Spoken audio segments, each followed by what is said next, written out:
اور انتخابات کی صورت میں بنتی ہیں. ابھی تک انتخابات بھی نہیں ہو رہے ہیں اور یہ لوگ تبدیل ہو رہے ہیں. یعنی کتنا زیادہ آپ کو پولیٹیکل انسٹیبلٹی نظر آئے گی. پہلے فیز میں جو کہ 1958 تک ہے، میں آپ کو بتاؤں گا تقریباً 4 گورنر جنرلز اور 7 پرائم منسٹرز تبدیل ہوئے. ٹھیک ہے، وہ آپ دیکھ لیں گے. پھر آپ دیکھ لیجئے 1953 میں محمد علی بوگرا پرائم منسٹر بنے. اس کے بعد 1955 میں غلام محمد کی جگہ سکندر مرزا پاکستان کے گورنر جنرل کے طور پر ابھر آئے. وہ ایک ملٹری بیک گراؤنڈ کے بندے تھے اور وہ پاکستان کے پہلے گورنر جنرل بنے. اور ملٹری انٹرونشن کو جب ہم پڑھیں گے تو روٹس آپ کو یہیں سے ملیں گے. پاکستان میں ملٹری انٹرونشنز کے روٹس آپ کو پہلے دن سے آپ کو پاکستان کی تاریخ میں ملنا شروع ہو جائیں گے. تو پاکستان کے گورنر جنرل بنے سکندر مرزا، اور اس طرح چودھری محمد علی جو ہے وہ بنے پاکستان کے پرائم منسٹر. ٹھیک ہے، اب ظاہری بات ہے یہ دو جو آخری اب 1955 میں ہے، ایک پولیٹیکل ہسٹری ہے کہ کیا ہوا کیا نہیں ہوا اور یہ اتنا ڈیلے کیوں ہوا. کانسٹیٹیوشن ابھی تک نہیں بنا تھا، کانسٹیٹیوشن میں 1956 میں بنا. یہ ڈیلے کیوں ہوا، اس کے پیچھے وجوہات، اس کے اوپر میری الگ سے ویڈیو موجود ہے جس میں نے وضاحت کی ہے کہ 1947 سے لے کر 1956 تک یہ 9 سال پاکستان کا آئین کیوں نہیں بنا. اس پر میری ڈیٹیل میں ویڈیو موجود ہے، وہ آپ دیکھ سکتے ہیں میرے یوٹیوب چینل میں کے اندر سرچ کر سکتے ہیں. میں اس وقت بات نہیں کر رہا، لیکن یہاں پر ان دونوں نے ایک کام کیا اور وہ یہ تھا کہ پاکستان کو پہلا کانسٹیٹیوشن دیا. یعنی سکندر مرزا جو تھے اور جو پاکستان کے پرائم منسٹر تھے چودھری محمد علی، یہ جو تھے ان کی موجودگی میں پاکستان کو پہلا کانسٹیٹیوشن ملا. اور یوں پاکستان کا پہلا کانسٹیٹیوشن 23 مارچ 1956 کو وجود میں آیا. تو اسی وجہ سے سکندر مرزا، جس طرح پہلے میں نے کہا تھا، وہ گورنر جنرل تھے لیکن وہ بن گئے پریزیڈنٹ آف پاکستان. اور اس کے بعد حسین شہید سہروردی کو پاکستان کا پرائم منسٹر بنا دیا گیا. آپ دیکھ سکتے ہیں کتنا پولیٹیکل انسٹیبلٹی ہے کہ کتنا جلدی یہ لوگ تبدیل ہو رہے ہیں پرائم منسٹرز. اس کے بعد 1957 میں آپ دیکھیے ابراہیم اسماعیل چنڈی گڑھ جو ہے وہ پاکستان کے پرائم منسٹر بنے. اس کے بعد ملک فیروز خان جو ہے وہ پاکستان کے پرائم منسٹر بنے. تو آپ دیکھ لیجئے کہ 1947 سے لے کر 1957 اور 58 تک پاکستان میں 7 پرائم منسٹرز تبدیل ہوئے اور 4 جو ہے وہ گورنر جنرل تبدیل ہوئے. 1958 میں ایک واقعہ ہوا اور وہ واقعہ پاکستان کی تاریخ کا آپ یوں کہہ لیں کہ ایک سیاہ جو دور شروع ہونے والا تھا اس کا ایک نقطہ آغاز تھا. اور وہ یہ تھا کہ 7 اکتوبر 1958 کو سکندر مرزا نے اسمبلی کو توڑا اور ملک میں مارشل لاء کا نفاذ کیا. اور اس شخص کو جنرل ایوب خان کو پاکستان کا چیف مارشل لاء ایڈمنسٹریٹر نافذ کیا. جنرل ایوب خان نے 27 اکتوبر 1958 کو سکندر مرزا کو اس کے عہدے سے برطرف کیا اور خود چیف مارشل لاء ایڈمنسٹریٹر کی حیثیت سے اور ایک چیف ایگزیکٹو کی حیثیت سے پاکستان کے حکمران بن گئے. جنرل ایوب خان کا جو دور تھا وہ 1969 تک تھا، لیکن اس پیریڈ میں جو کچھ چیزیں ہوئی وہ آپ کے سامنے یہاں پر اس سلائیڈ میں شو ہو رہے ہیں. وہ یہ تھا کہ ایک تو جنرل ایوب خان نے خود کو 1960 میں ایک ریفرنڈم کے ذریعے پاکستان کا صدر منتخب کروایا.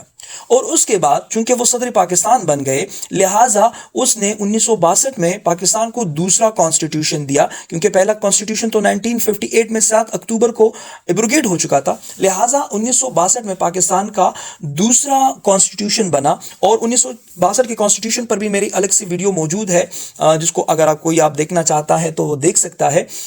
یہ کانسٹیٹیوشن جو تھا یہ صدارتی تھا، یعنی 1956 کا جو بنا تھا وہ پارلیمانی تھا جس میں حکومتی اختیارات وزیر اعظم کے پاس زیادہ تھے، لیکن یہ والا جو تھا یہ صدارتی تھا. اور وہ اس لیے صدارتی تھا کہ جنرل ایوب خان خود صدر پاکستان تھے اور خود کو بہت زیادہ اختیارات اس نے دے رکھے تھے.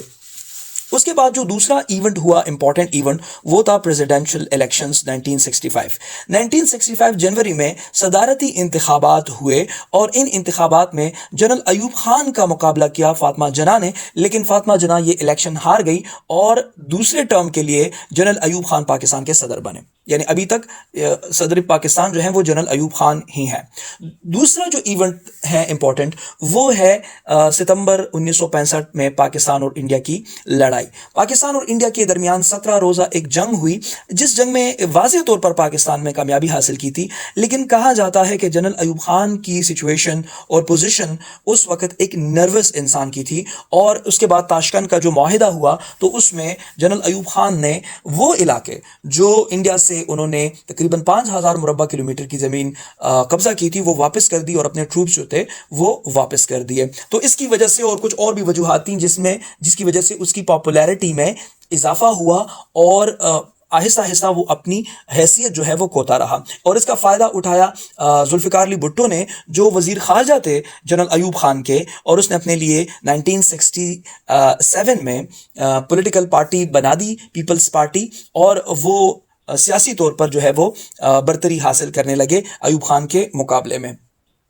پھر ہم دیکھتے ہیں 1969 میں ایوب خان نے حکومت کو اپنے ہی آئین کو ختم کیا اور سیکنڈ مارشل لا کا نفاذ کیا 25 مارچ 1969 کو, اور ملک کی جو باغ دوڑ تھی وہ سپرد کی جنرل آغا محمد یحییٰ خان کو.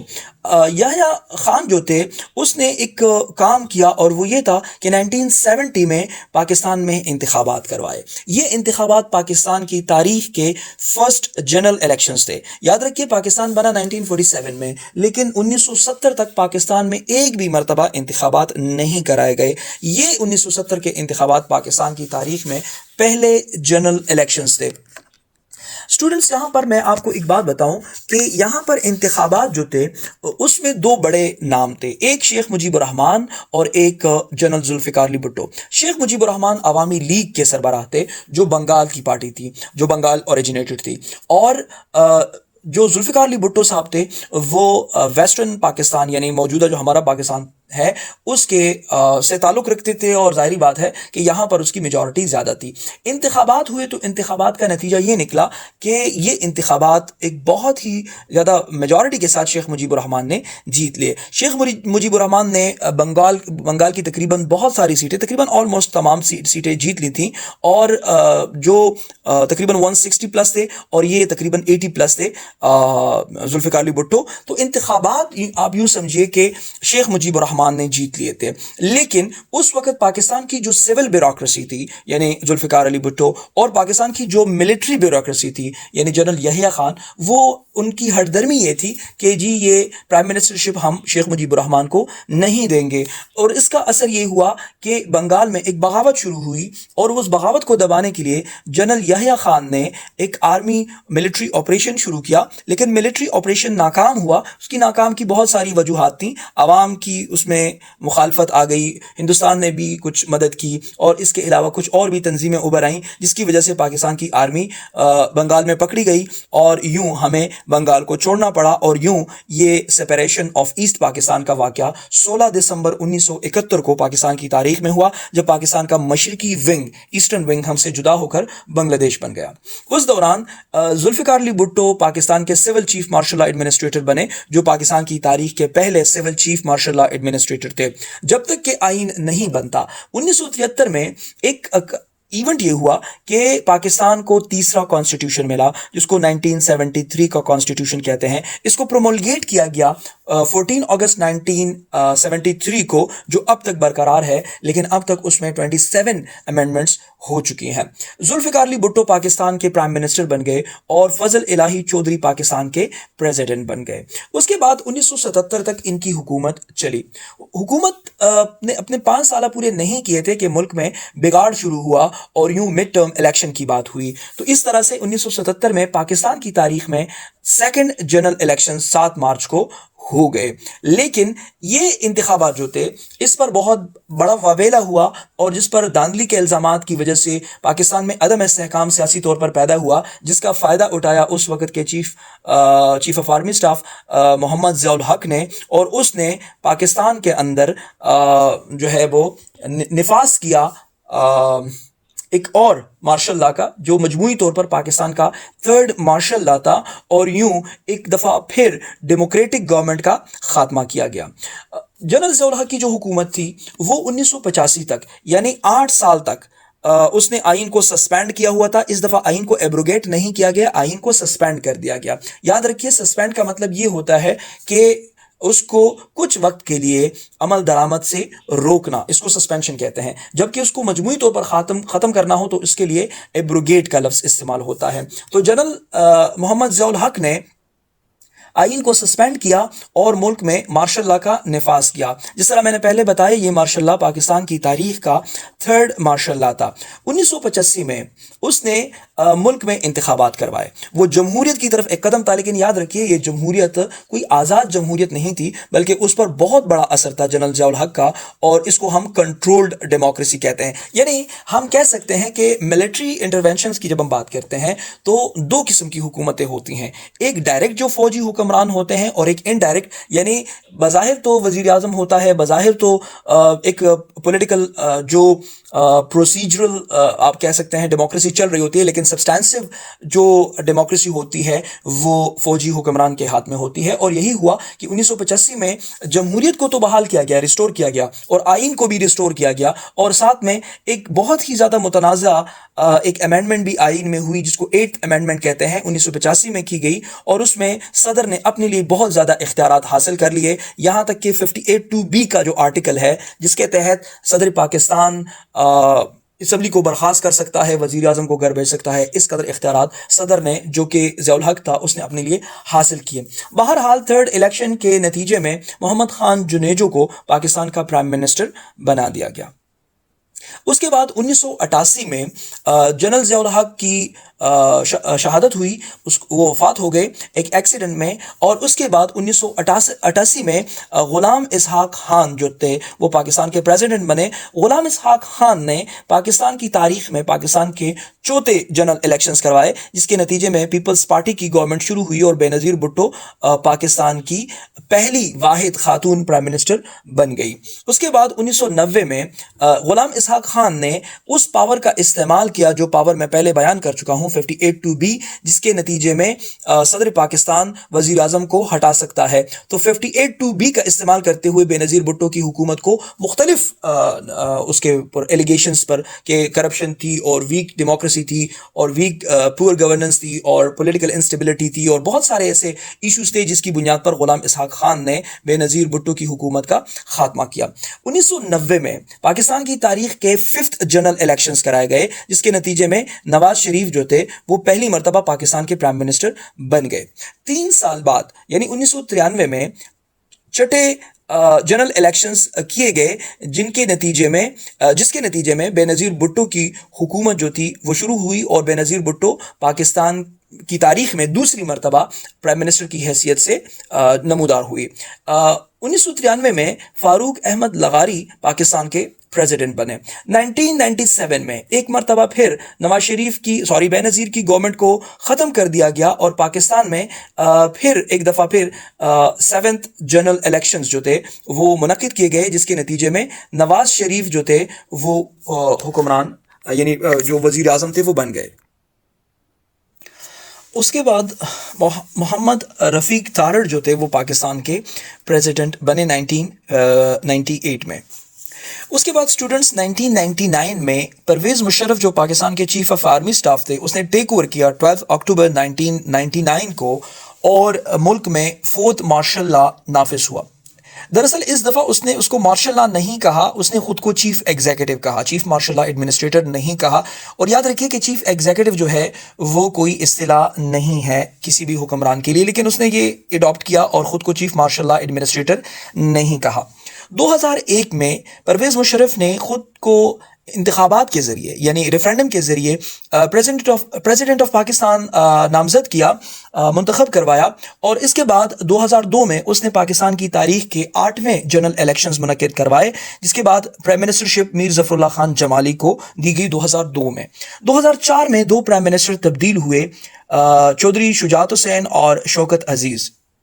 اس کے بعد 2007 میں PCU آیا, یعنی ایک مرتبہ پھر مشرف نے اس سے پہلے 1999 میں سسپینڈ کروایا تھا, یہ مجموعی طور پر 1973 کا 2nd سسپینشن تھا, اور 2007 میں اس نے ایک دفعہ پھر آئین کو سسپینڈ کروایا PCU کے نام سے, پروویژنل کانسٹیٹیوشنل آرڈر کے نام سے, یعنی آئین کو سسپینڈ کروا کر ایک ایکسٹرا آرڈر جاری کروایا کہ جب تک آئین سسپینڈ رہتا ہے اس PCU پر عمل ہوگا. لیکن اس دفعہ اس کو سامنا کرنا پڑا وکلاء کا اور ایک سول سوسائٹی تحریک, عدالتوں کی, ججز کی اور وکلاء کی شروع ہوئی, جس کے نتیجے میں یہ سسپینشن جو تھی وہ ختم ہوئی. لیکن اس دفعہ کے بعد پرویز مشرف نے ملک میں انتخابات کروا لیے.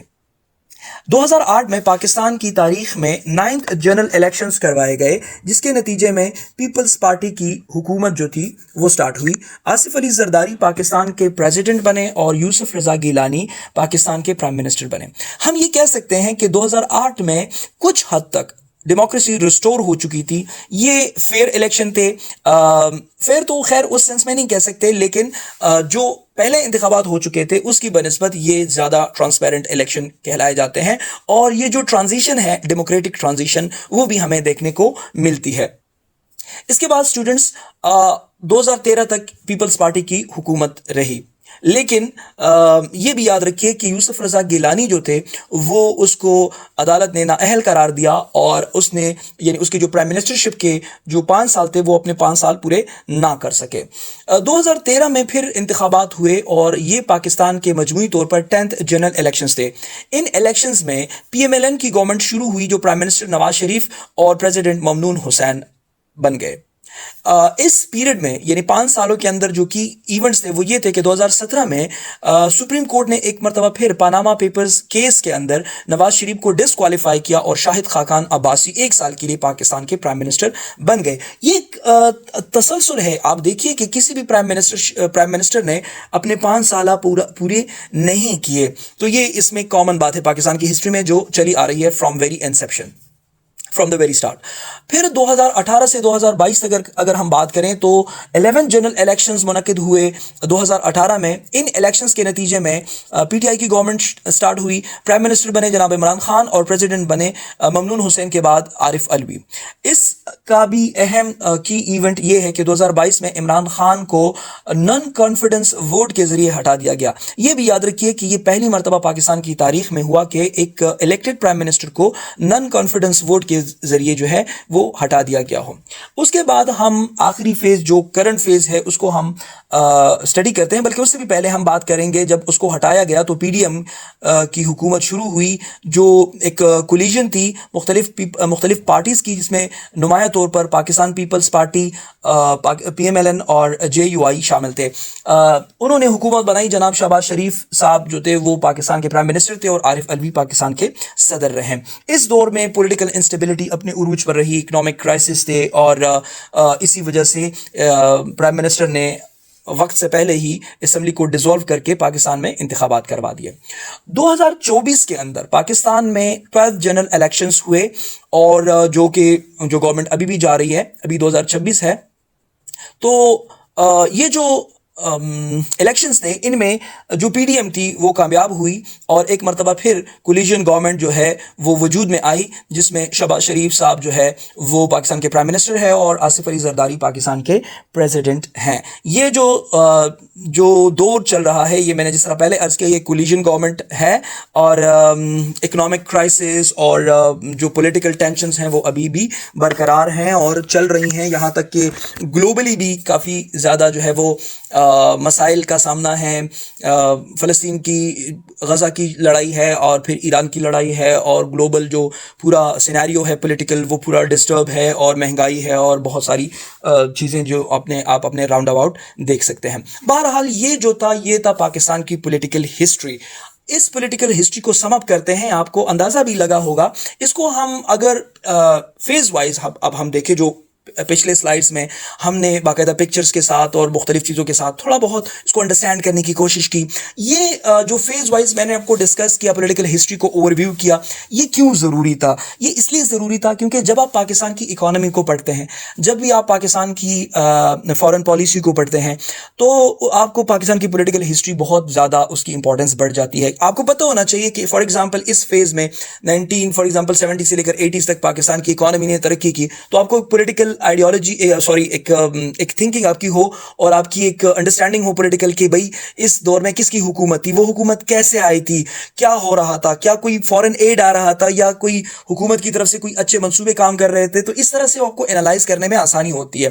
اگر ہم سم اپ کریں اپنے اس ڈسکشن کو جو کہ ہم نے پڑھا ان پچھلے سلائیڈز میں، تو آپ دیکھ سکتے ہیں کہ پاکستان کے جو پہلے جو یلو کلر ہے 1947 سے لے کر 1958 تک، یہ پاکستان میں پولیٹیکل انسٹیبلٹی کا دور ہے۔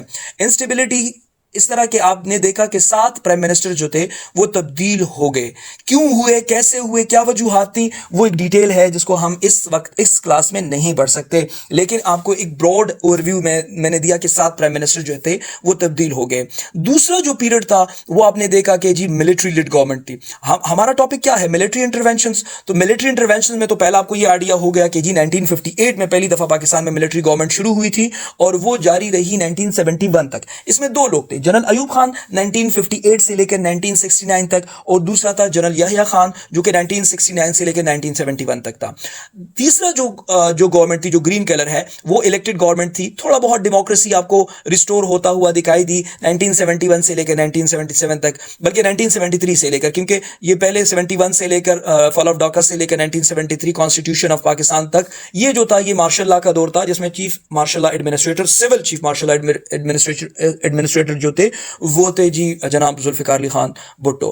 اور 4 سال حکومت رہی, مڈ ٹرم الیکشن کروائے, پورے 5 سال پورے نہیں کیے. اس کے بعد دوبارہ سے آپ دیکھیں 4 نمبر پہ ملٹری لیڈ گورنمنٹ شروع ہوئی 1977 سے لے کر 1988 تک, اور اس میں جو بنیادی طور پر جو نام ہے وہ ہے جنرل ضیاء الحق کا. جنرل ضیاء الحق نے 11 سال پاکستان پر حکومت کی, جس میں 8 سال آئین سسپینڈ رہا, لیکن باقی 3 سال جو تھے وہ ایک کنٹرول ڈیموکریسی کی طرف وہ چلے گئے تھے.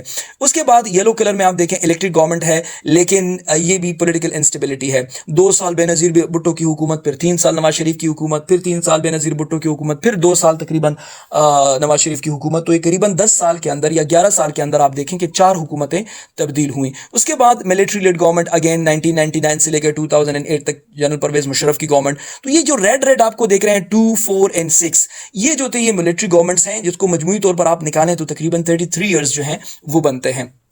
اس کے بعد آپ دیکھیں کہ تھوڑا سا ایک ریسٹوریشن ڈیموکریٹکلی آپ کو ملے گا 2008 سے لے کر 2026 تک, لیکن اس میں بھی کامن بات یہ ہے کہ پاکستان کے کسی بھی پرائم منسٹر نے اپنے 5 سال پورے نہیں کیے. 7 میں اگر آپ دیکھیں 2008 سے لے کر 2013 تک, تو اس میں یوسف رضا گیلانی کو جو ہے وہ نااہل قرار دیا گیا. اس کے بعد 2013 میں بھی نواز شریف کو نااہل قرار دیا گیا. پھر 2018 سے لے کر 2026 تک آپ دیکھیے کہ عمران خان کو جو ہے وہ نان کانفیڈنس ووٹ کے ذریعے ہٹا دیا گیا. تو ایک کامن سی بات پاکستان میں یہ ہے کہ جمہوری اقدار اپنے پیروں پہ کڑی نہیں ہو سکی, اور ایک بار ایک جو ہے فیلئر آپ کو ڈیموکریسی کا نظر آتا ہے, اور بہت ہی زیادہ کنٹرولڈ ایک ڈیموکریسی آپ کو نظر آتی ہے ملٹری لیڈ گورنمنٹ, چاہے وہ ڈائریکٹلی ہو یا انڈائریکٹلی ہو.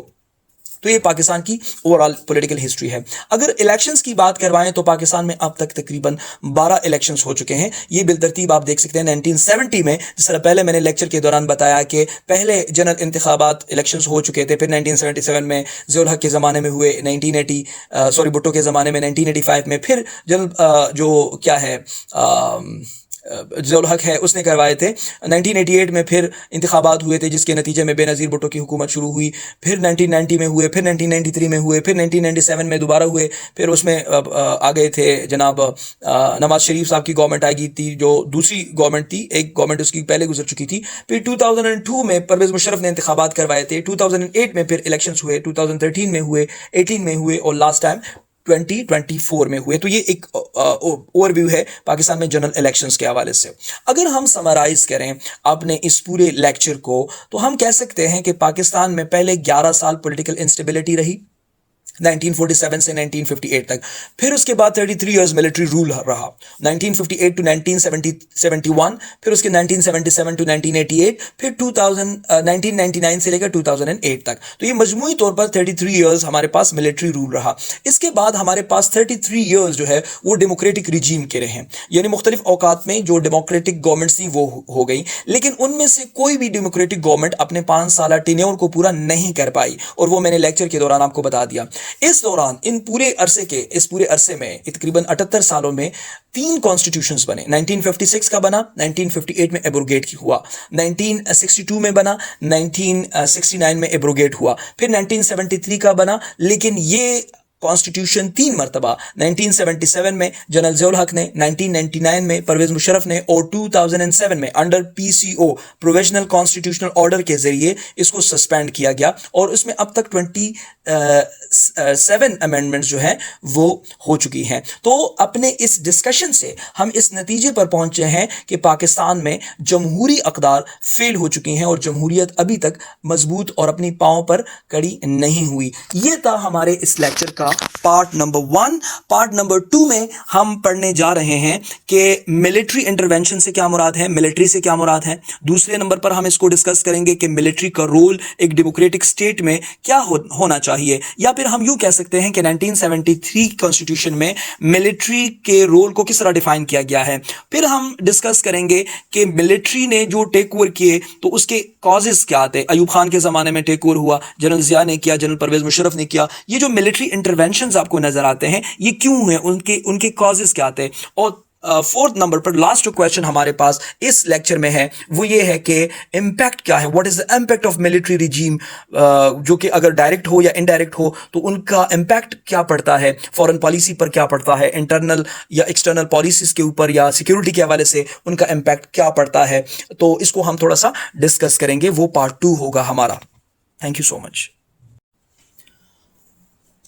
اچھا تو اسٹوڈنٹس, اب ہم بات کریں گے اس لیکچر کے سیکنڈ پارٹ پہ, اور وہ بہت امپورٹنٹ پارٹ ہے, اور وہ یہ ہے کہ ہم اس میں بات کریں گے کہ فوج کیا ہوتی ہے. جب ہم کہتے ہیں ملٹری انٹرونشن تو یہ بات بہت امپورٹنٹ ہو جاتی ہے کہ ہم یہ سمجھ جائیں کہ فوج سے کیا مراد ہے, ملٹری سے کیا مراد ہے, ملٹری بیوروکریسی سے کیا مراد ہے. پھر دوسری بات یہ کہ جمہوری ریاست کے اندر, ایک ڈیموکریٹک اسٹیٹ کے اندر فوج کا کردار کیا ہونا چاہیے, 1973 کا کانسٹیٹیوشن ہمیں کیا کہتا ہے. اور تیسری اور اہم بات یہ ہوگی کہ پاکستان میں ملٹری انٹرونشن بار بار دیکھنے کو کیوں ملتی ہے اور ان کا امپیکٹ کیا ہے. اس قسم کے سوالات کو ہم آنسر کریں گے اس لیکچر کے اندر. سب سے پہلے اس بات کو سمجھ لیتے ہیں کہ ملٹری سے کیا مراد ہے. عام طور پر لوگ سمجھتے ہیں کہ فوج کا مطلب جو ہے وہ صرف بری فوج یعنی آرمی ہے, لیکن حقیقت اس سے کہیں زیادہ وسیع ہے. فوج دراصل ریاست کا ایک کمپلیٹ ڈیفنس سسٹم ہوتا ہے جس میں بری فوج, بحریہ اور فضائیہ شامل ہوتی ہیں. اس کے ساتھ ساتھ انٹیلیجنس ایجنسیاں, لاجسٹک ادارے اور اسٹریٹجک کمانڈ کے ڈھانچے ان کا حصہ ہوتے ہیں.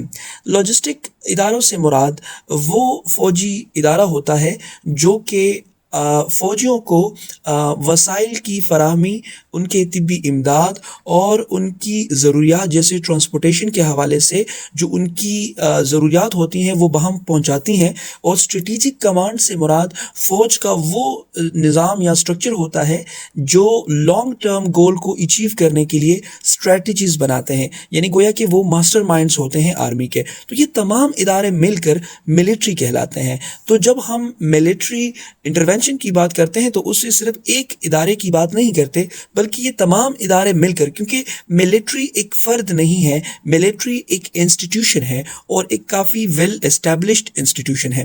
یہ بھی یاد رکھیے کہ جب ہم بھی ذکر کرتے ہیں ملٹری بیوروکریسی کا تو ملٹری بیوروکریسی سے مراد یعنی وہ افسر شاہی ہے جو ملٹری کے اندر ہوتا ہے. اور وہ کہاں سے شروع ہوتا ہے, وہ کم از کم کرنل کے عہدے سے شروع ہوتا ہے, آنورڈ جاتا ہے, بریگیڈیئر جنرل, میجر جنرل وغیرہ. یہ جو اوپر کے آفیسرز ہوتے ہیں یہ ملٹری بیوروکریسی کہلائے جاتے ہیں. اب سوال یہ پیدا ہوتا ہے کہ ایک ڈیموکریٹک اسٹیٹ کے اندر فوج کا کردار کیا ہونا چاہیے, یا ہم یہ کہہ سکتے ہیں کہ 1973 کانسٹیٹیوشن میں فوج کا کردار کیسے ڈٹرمن کیا گیا ہے اور فوج کے فنکشن اور رول کو کس طرح ڈیفائن کیا گیا ہے. تو اس کو ہم سمجھتے ہیں اسٹوڈنٹس, جمہوریت میں, ڈیموکریسی میں ایک بنیادی اصول یہ ہوتا ہے کہ ہم کہتے ہیں کہ سویلین کی بالادستی ہوگی, یعنی سویلین سپریمیسی ہوگی. سویلین سے مراد وہ لوگ جو انتخابات کے ذریعے حکومت میں آتے ہیں یا جو عوام ہوتے ہیں, جو افراد ہوتے ہیں. ظاہری بات ہے جمہوریت میں جو لوگ انتخابات جیت کر حکومت میں آتے ہیں دراصل وہ لوگوں کو لانے والے جو لوگ ہوتے ہیں وہ عام لوگ ہوتے ہیں.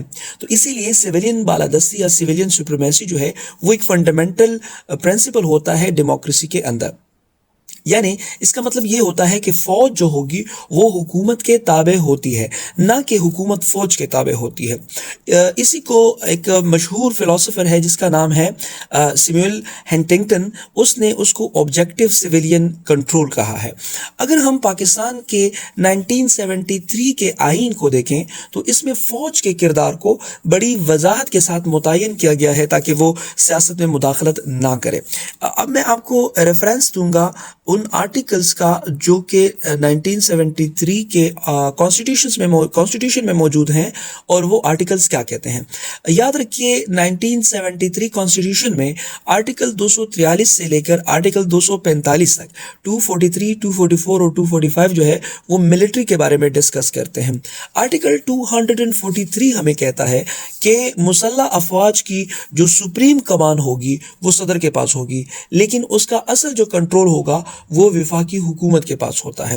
نمبر سیکنڈ، آرٹیکل نمبر 244 کہتا ہے کہ ہر فوجی یہ حلف اٹھاتا ہے کہ وہ آئین کا وفادار رہے گا اور کسی سیاسی سرگرمی میں حصہ نہیں لے گا۔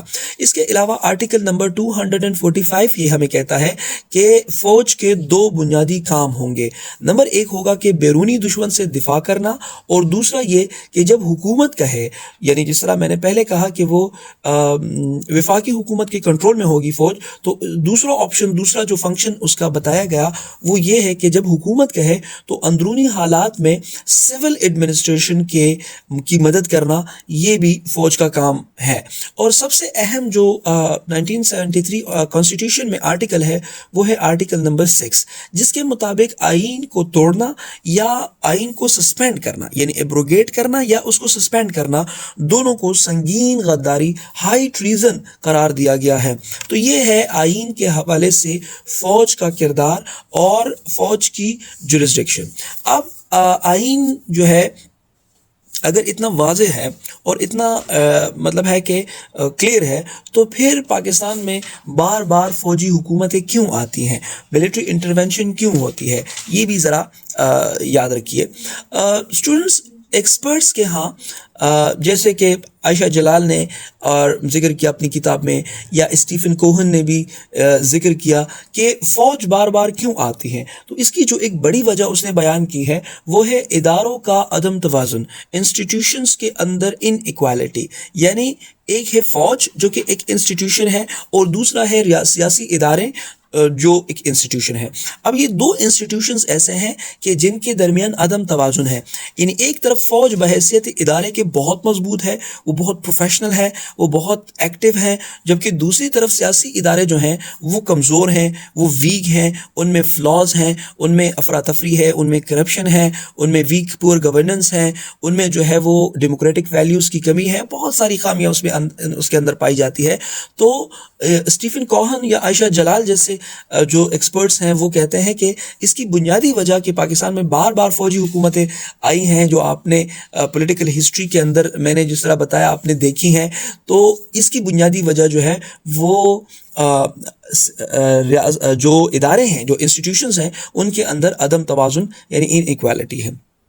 اب اگر ہم تاریخ کی مثالیں دیکھیں، جس طرح ہم نے پولیٹیکل ہسٹری میں بتایا، یہاں پر میں چند آپ کو جسٹ ریفرنسز دوں گا، وہ کچھ اس طرح ہے کہ 1958 میں جب جنرل ایوب خان نے اقتدار کو سنبھالا تو اس وقت سیاسی عدم استحکام بہت زیادہ تھا۔ یعنی اس سے پہلے آپ نے دیکھا کہ تقریباً 11 سالوں کے اندر 7 وزرائے اعظم جو ہیں وہ تبدیل ہوئے، 4 اس میں گورنر جنرل جو ہے وہ تبدیل ہوئے، جن میں ایک گورنر جنرل جو ہے وہ فوت ہوا، قائد اعظم محمد علی جناح، جبکہ 3 جو ہے وہ تبدیل ہوئے۔ پرائم منسٹرز میں ایک پرائم منسٹر اسیسینیٹ ہوا، جبکہ باقی 6 جو ہیں وہ تبدیل ہوئے۔ تو یہ بار بار حکومتیں بدلتی رہنا، اس نے فوج اور بیوروکریسی نے خود کو ملک کا ایک آپ یوں کہیں کہ سیویئر سمجھا کہ ہم ملک کو بچائیں گے۔ تو ظاہری بات ہے کہ جو حالات نے جو فوج کو جو موقع ملا، تو ظاہری بات ہے وہ کیسے ملا، وہ ایسے ملا کہ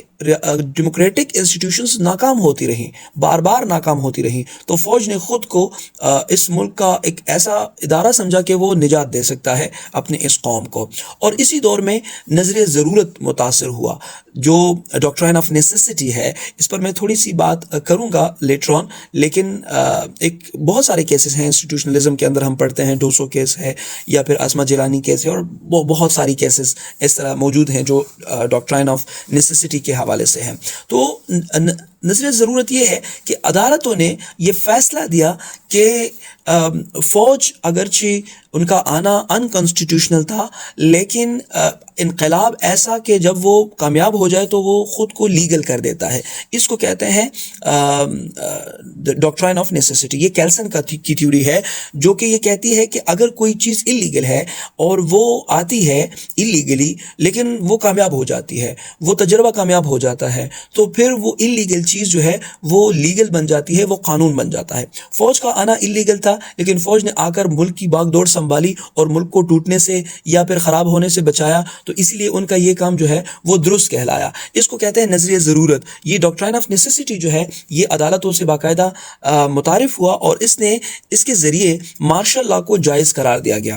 اس کے بعد اگر آپ دیکھیں 1977 میں جب جنرل ضیاء الحق آئے تو اس کی وجہ سیاسی بحران تھا، انتخابات میں دھاندلی کے الزامات ایلیگیشنز تھے، بھٹو حکومت کے خلاف ملک بھر میں احتجاج ہو رہے تھے. ضیاء الحق نے اسلام کے نام پر نظام مصطفیٰ کا نعرہ لگایا اور اقتدار سنبھالا. تو آپ دیکھیے کہ دونوں جگہوں میں جو فلا ہے اور جو گیپ ہے وہ سول حکومتوں کی وجہ سے، یا پھر آپ یوں کہیں کہ ڈیموکریٹک انسٹیٹیوشنز کی طرف سے ایک فلا آیا اور اس کو کیش کیا یا اس سے فائدہ اٹھایا فوجی اداروں نے. تو ظاہری بات ہے کہ جب ایک طرف خامی ہوگی تو دوسرا ادارہ تو بڑا مضبوط ہے، ہمارا بڑا پروفیشنل ہے، وہ اپنے کام میں مہارت رکھتی ہیں.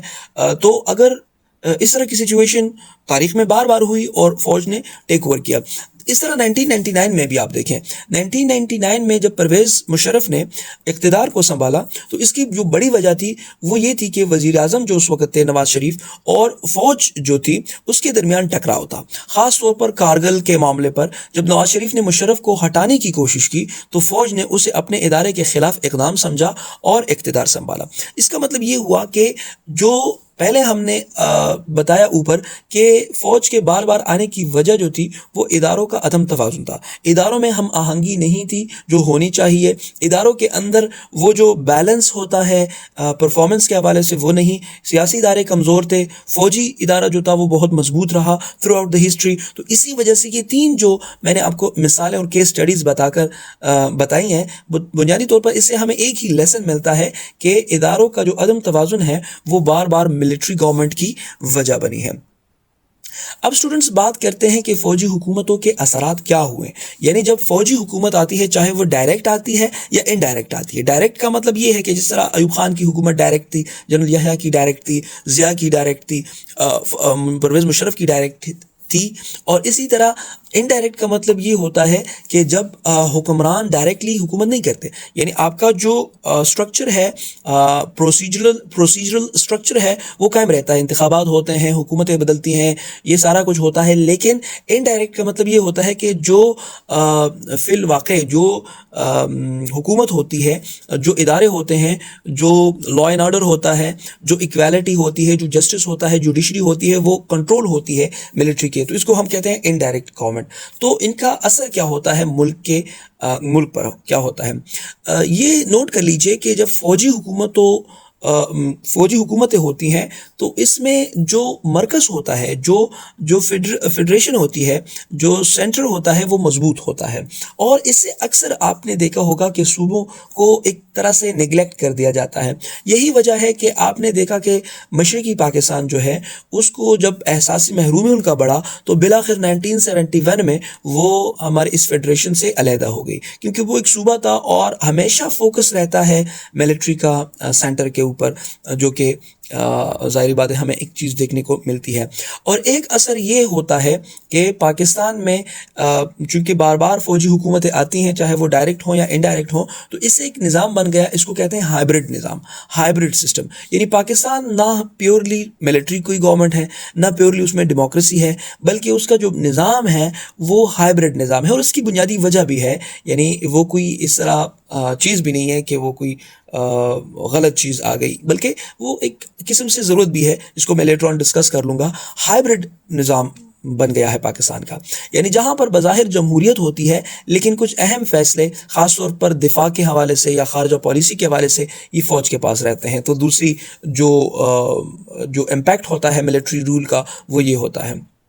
اس کے علاوہ خارجہ پالیسی میں بھی تبدیلی آتی ہے ملٹری انٹرونشن سے, اور وہ اس طرح آتی ہے کہ فوجی ادوار میں اگر آپ دیکھیں فوجی جتنے بھی ملٹری فیزز گزرے ہیں پاکستان میں, اس میں زیادہ تر ہماری جو پالیسی ہے ملک کی وہ سیکیورٹی کے ارد گرد گھومتی رہی ہے.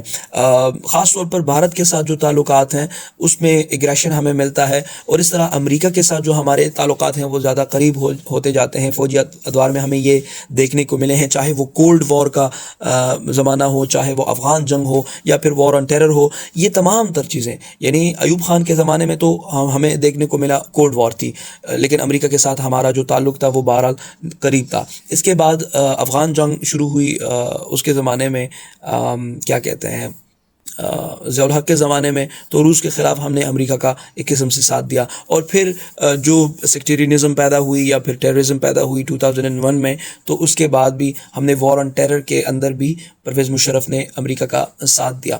تو یہ ہمیں مثالیں ملتی ہیں, ہمارے پاس یہ ایگزامپلز موجود ہیں.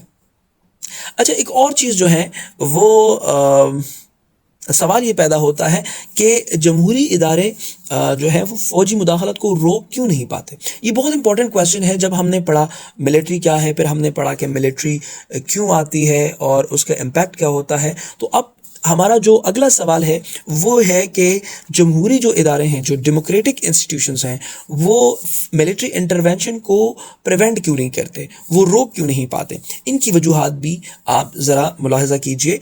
ایک پہلا جو بنیادی وجہ ہے کہ ملٹری انٹرونشن کو جمہوری ادارے روک نہیں پاتے, ان میں سے ایک یہ ہے کہ پاکستان شروع ہی سے ایک سیکیورٹی اسٹیٹ بنا ہے. سیکیورٹی اسٹیٹ کا مطلب یہ ہے کہ وہ ہمیشہ اپنی دفاع کو اولین ترجیح رکھتا ہے, یعنی وہ سوشل ڈیولپمنٹ کو زیادہ توجہ نہیں دیتا, بلکہ وہ سیکیورٹی پرپسز کو زیادہ اہمیت دیتا ہے.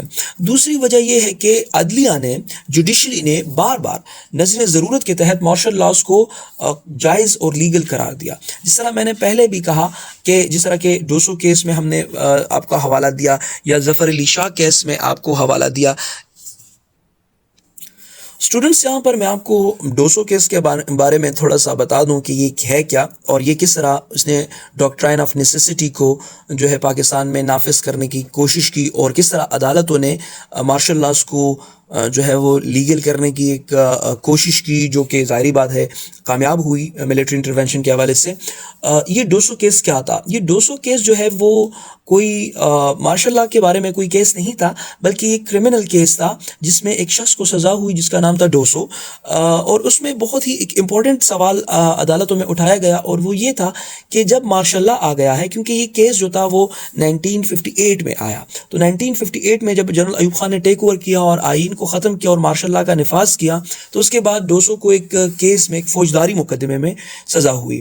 اور اس میں جو ہے وہ جب وہ سزا ہوئی تو اس میں ایک سوال سامنے آیا کہ جب مارشل لاء آ گیا تو کیا پرانا آئین اور پرانے قوانین ابھی بھی لاگو ہوں گے یا نہیں ہوں گے, کیونکہ وہ تو مارشل لاء کے ساتھ ختم ہو گئے. تو اس میں عدالت نے ایک فیصلہ دیا, اور عدالت کی جو پاکستان کی جو سپریم کورٹ ہے, جس کی اس وقت سربراہی جو ہے وہ جسٹس محمد منیر کر رہے تھے, اس میں ایک بہت ہی اس نے ایک متنازع فیصلہ دیا. عدالت نے کہا کہ جب ایک انقلاب, ایک ریولوشن کامیاب ہو جائے تو وہ خود ہی قانون بن جاتا ہے. یعنی اگر کوئی طاقت حکومت یعنی جیسے فوج حکومت پر قبضہ کر لیں یا اس پر کنٹرول کو برقرار رکھیں تو وہ نیا قانونی نظام بن جاتا ہے اور وہ لیگل ہوتا ہے. یہ جو بنیادی نظریہ تھا یہ ڈاکٹرائن آف نیسیسٹی کہلاتا ہے, اور یہ نظریہ بنیادی طور پر ایک قانون دان تھا جس کا نام تھا ہنس کیلسن. اس کی تھیوری تھی, اور وہ تھیوری جو تھی وہ تھیوری آف ریولوشنری لیگیلٹی اس کو کہتے ہیں.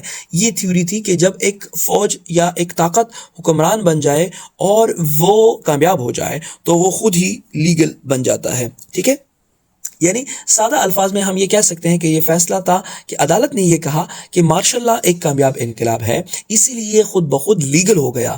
پرانا آئین ختم ہو گیا لیکن اب نیا نظامی قانون جو ہے وہ اب لیگل بن گیا. تو یہ 200 کیس تھا, ایک اسپیشل کیس تھا 1958 میں ہوا جس کے تحت عدالتوں نے مارشل لا کو لیگل قرار دیا. تو پاکستان میں جو بنیادی وجہ تھی حکومتیں بار بار یعنی جو جمہوری حکومتیں ہیں وہ کیوں نہیں روک پاتی, تو ان میں تو ایک وجہ یہ تھی کہ میں آپ کو بتائی کہ پاکستان ایک سیکیورٹی سٹیٹ ہے. دوسری بات میں نے یہ بتائی کہ اس میں عدلیہ کا بھی عدالتوں کا بھی کردار ہے کہ انہوں نے بار بار جب فوجی حکمرانوں نے یا فوجی جرنیلوں نے ٹیک اوور کرنے کی کوشش کی تو ان کے مارشل لاز کو لیگل قرار دیا. جس طرح میں نے 200 کیس کا حوالہ دیا, اس طرح کے بہت سے لاتعداد کیسز موجود ہیں. انسٹیٹیوشنلزم میں ہم اس کو پڑھتے ہیں لیکن یہاں پر وہ موقع نہیں ہے کہ میں اور کیسز کا ریفرنس دوں. تیسرا جو بنیادی وجہ یہ ہے, تیسری بنیادی وجہ وہ یہ ہے کہ سیاسی جماعتوں کے اندر جمہوریت کی کمی ہے, ڈیموکریٹک ویلیوز کی کمی ہے. یعنی زیادہ تر ہماری پولیٹیکل پارٹیز جو ہیں وہ شخصیات کے گرد گھومتی ہیں اور ان میں خود سیاسی جو جمہوری اقدار ہیں, جو ڈیموکریٹک ویلیوز ہیں, ان کی بہت زیادہ کمی ہے. یہ تیسری وجہ ہے کہ سیاسی ادارے یا جمہوری ادارے فوجی مداخلت کو روک نہیں پاتے.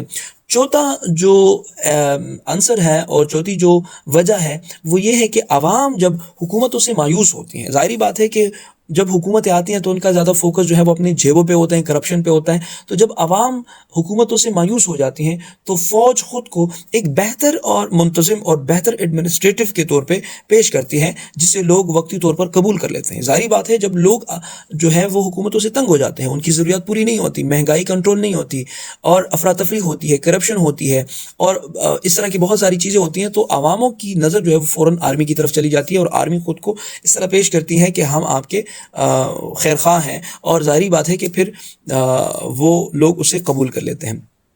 تو یہ 4 وجوہات میں نے آپ کو بتائی ہیں کہ جمہوری ادارے کیوں فوجی انٹرونشن کو روک نہیں پاتے. اب آخری جو امپورٹنٹ کوشچن ہے وہ یہ ہے کہ اس کا حل کیا ہے, یعنی ہم ملٹری انٹرونشن کو, ڈائریکٹ ٹیک اوور کو, مارشل لاز کو کیسے ایوائڈ کر سکتے ہیں. تو یہ بہت اہم کویشچن ہے. تو سب سے پہلے تو ہمیں اداروں کو مضبوط کرنا ہوگا, نمبر 1.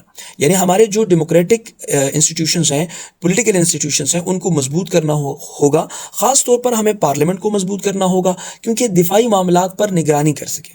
ظاہری بات ہے کہ پارلیمنٹ, جس طرح پارلیمنٹ بنتا ہے تو اس میں ڈفرینٹ پورٹ فولیوز بنتے ہیں. اس میں ایک وزیر دفاع بھی ہوتا ہے جو حکومتی فرد ہوتا ہے, سویلین ہوتا ہے, اور اس کے نیچے تمام فوج جو ہے وہ کام کرتی ہے. جس طرح پہلے میں نے کہا کہ وفاق کے نیچے فوج کام کرتی ہے. تو ظاہری بات ہے اگر پارلیمنٹ مضبوط ہوگی تو دفاعی معاملات بھی اس پر نگرانی اس کی ہو سکتی ہے, اور جس طرح عام طور پہ ملٹری کرتی ہے.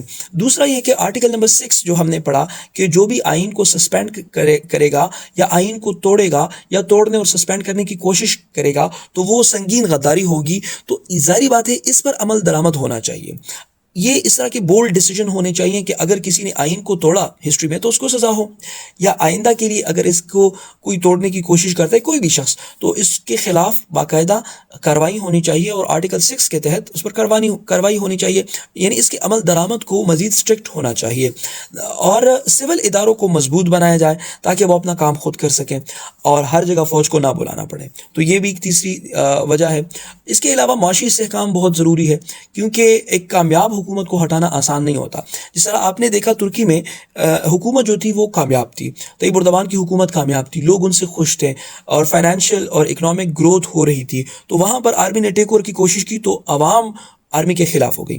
تو پاکستان میں بھی اگر معاشی استحکام ہوگا اور لوگوں کا حکومت پہ بھروسہ ہوگا تو ظاہری بات ہے کہ پھر ملٹری انٹرونشن کامیاب نہیں ہوگی. لیکن جس طرح میں نے پہلے کہا کہ اگر لوگوں کی ضرورت پوری نہیں ہوتی اور لوگ ناخوش ہیں اور لوگ مایوس ہیں تو ڈیفینیٹلی پھر لوگوں کی نظریں جو ہیں وہ فوج پر جا کر رکیں گی. تو یہ ایک اور وجہ ہے جو میں نے آپ کو بتایا کہ یہ کرنا چاہیے. اور سب سے اہم بات جو ہے وہ یہ ہے کہ عوام میں ایک جمہوری شعور پیدا کیا جائے تاکہ وہ آئین کی بالادستی کو سمجھیں اور ان کا دفاع کریں.